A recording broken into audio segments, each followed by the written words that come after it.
Hello mga kaalon! Welcome back sa Alon Network Tutorial. Hindi ako narito para magpakitang may alam. Nandito ako para samahan kayong matuto. Bawat command na makikita ninyo sa video na ito ay sinusubukan muna natin sa actual Kali Linux laboratory natin bago natin ito ibinabahagi. So layunin natin matuto ng dahan-dahan, maintindihan ang bawat command at higit sa lahat magamit ito sa totoong mundo. Kaya samahan niyo ako sa aking paglalakbay. Alright? So safety reminder lang tayo. Ang lahat ng demonstration sa video na ito ay sinasagawa sa sarili nating laboratory environment para sa educational purposes lang. Ano ang SCP? Sa nakaraang episode, natutunan natin ang SSH o Secure Shell na ginagamit para sa secure na remote access. Ngayon naman, pag-aralan natin ang tungkol sa SCP o di kaya ay Secure Copy. Kung ang SSH ay parang isang ligtas na daan papunta sa ibang computer, ang SCP naman ang ginagamit para ligtas na magpadala ng file gamit ang daan na yun. Okay? So, gets ba? Halimbawa, isipin ninyo na may dalawang bahay. Ang SSH ay parang ligtas na kalsada sa pagitan ng dalawang bahay na yon. Ang SCP naman ay delivery service na dumadaan sa ligtas na kalsadang iyon para maghatid ng file. So kaya secure ang file transfer dahil dumadaan ito sa SSH. So ano naman ang pagkakaiba ng SCP versus CP? Sa CP, pang-copy din sa parehong computer. Ang SCP, pang-copy din sa ibang computer. Okay? So ang CP, kapag gumamit ka, pwede kang mag-copy na walang network. Sa SCP naman, gumagamit ito ng network. So sa CP, wala siyang encryption, hindi siya encrypted. Pero sa SCP, gumagamit ito ng encrypted gamit ng SSH. Tandaan nyo ito, ang CP kung nasa iisang computer lang. Okay? Sa SCP naman, kung magpapadala ng file sa ibang computer gamit ng secure na connection. Okay? So, ibig sabihin, CP sa isang computer lang. Ang SCP magpapadala gamit ang secure file. Okay? Okay. So, ngayon naman titingnan natin kung available ang SCP sa ating computer. Ita-type natin ang SCP. Kung lumabas ang usage information ng SCP, ibig sabihin, available na ang command sa ating system. Ngayon naman, gumawa tayo ng sample file. Pagkatapos, i-check natin. Ngayon, nahanapin natin yung file, note.txt. Bago tayo gumamit ng SCP, balikan muna natin ang CP.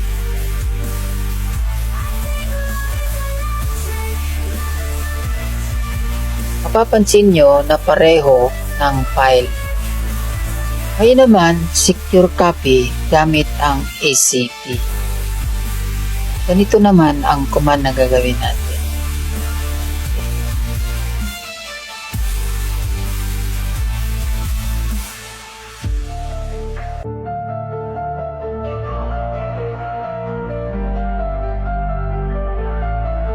Your voice was faint on the line. The connection was fading. The signal was taking too much time. Dahil iisa lang ang Kali Linux machine natin, gagamit tayo ng localhost bilang destination. Ang localhost ay tumutukoy sa sarili nating computer. Sa totoong network, papalitan lamang natin ang localhost ng IP address ng target Linux computer. Okay, so enter na natin ito. Kapag lumabas ang password, ita-type lang natin ang ating password na Kali.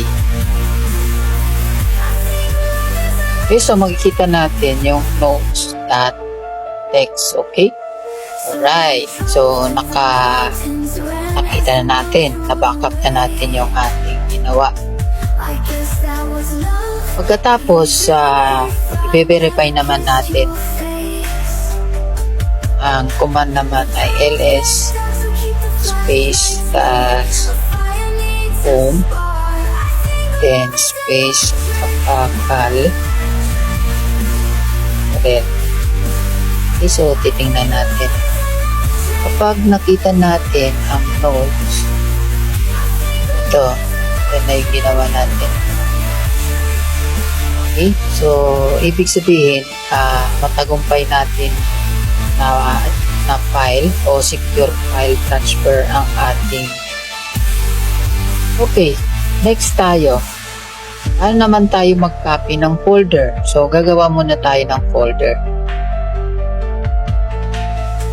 The tunnels get dark, so keep the flashlights lit. A fire needs a spark. I think love is electric. So, ang ibig sabihin pala ng negative R ay recursive. So, ginagamit ito kapag buong folder ang ililipat. Okay? So, ganun yun. So, gets pa idol ang ating ginawa? So, common error.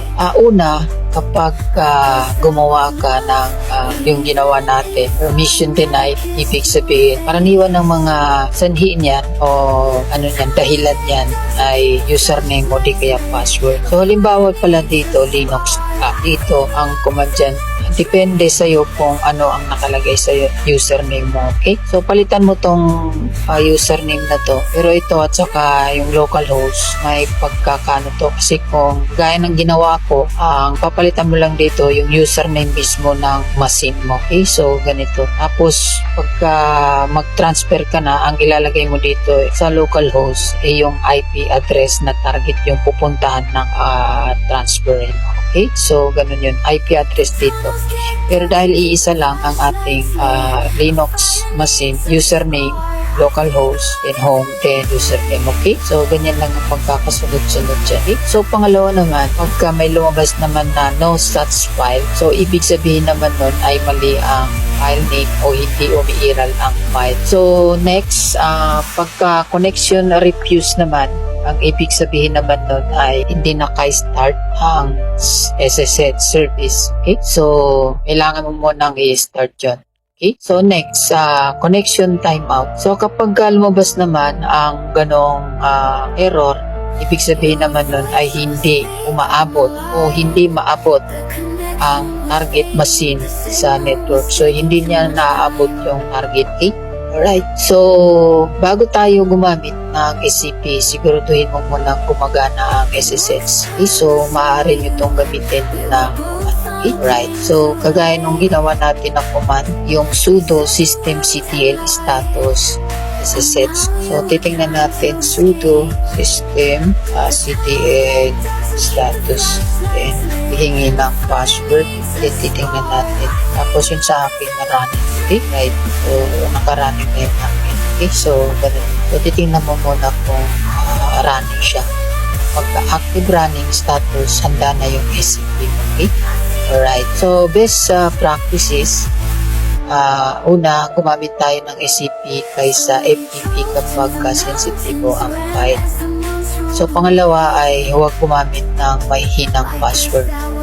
So, pangatlo naman ay gumamit tayo ng SSH keys kapag mas advanced na ang inyong setup. So, pang-apat ay i-verify mo muna ang destination bago magpadala ng file. Okay? So, ano naman ang interview natin for today? So, ano ang pagkakaiba ng CP at SCP? So, sample answer. Ang CP ay ginagamit para mag-copy ng file sa loob ng parehong computer. Samantalang ang SCP ay ginagamit para ligtas na maglipat ng file sa ibang computer gamit ng SSH. Okay? So, yun lang. So, mini challenge tayo. So, subukan nyo ang mga command na ito. So, echo practice SCP. Kagaya ng ginawa natin na ginawa ko ay hello, Alon. Tapos, may kita natin yung mga magkakasunod-sunod. Okay? Alright. So, pagkatapos mong ma-enter yon, i-verify mo, i-check kung matagumpay ang paglipat ng file. So siguro hanggang dito na lang muna. Sa susunod nating episode, pag-aaralan naman natin ng SFTP o Secure File Transfer Protocol. So aalamin natin kung ano ang pinagkaiba nito sa SCP at kung kailan ito mas magandang gamitin. Okay? So maraming salamat sa pagsama ninyo sa akin ngayong araw. Sana ay may bago na naman tayong natututunan. At kung may command man na hindi gumana sa inyong laboratory, huwag kayong panghinaan ng loob. Sa Alon Network Tutorial, hindi tayo natatakot magkamali. Ang bawat error ay pagkakataon para mas lalo tayong matuto. Kung nagustuhan nyo ang video, huwag kalimutan i-like at share at mag-subscribe para samahan ninyo ako sa susunod natin mga laboratory. Ako si Alon at hindi ako narito para magpakitang may alam, sabi ko nga. So narito ako para samahan kayong matuto. So maraming salamat mga ka-Alon. So kita-kita tayo sa susunod na Alon ng Kaalaman. Bye-bye!